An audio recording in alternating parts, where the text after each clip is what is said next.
Samsung is going to launch a revolutionary smartphone this year. Yep, it is Samsung Galaxy Fold, alright.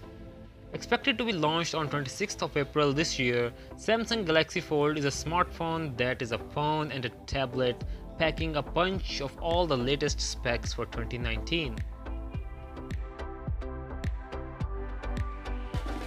When it is folded, it's a 4.6 inches display, but when opened, it is a gigantic 7.3 inches tablet.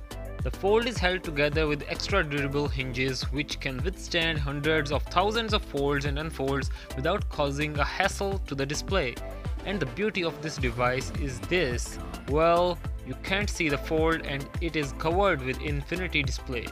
The device comes in 4 galactic colors: Martian green, Cosmos black, Space silver and Astro blue. The sound is provided by AKG and is fully a next generation experience.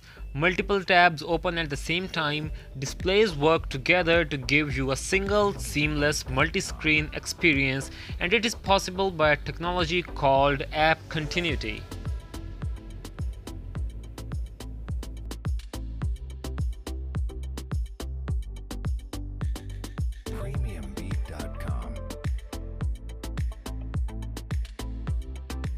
The device will be packing a Snapdragon 855, onboard 512 gigs storage and 8 gigs of RAM as well. The device will include 6 cameras, 3 on the back, 2 inside and 1 on the front. Wow! And well, this thing will be coming with a price tag of $1980. Let me know your thoughts on this smartphone and don't forget to subscribe, and I'll see you in the next one.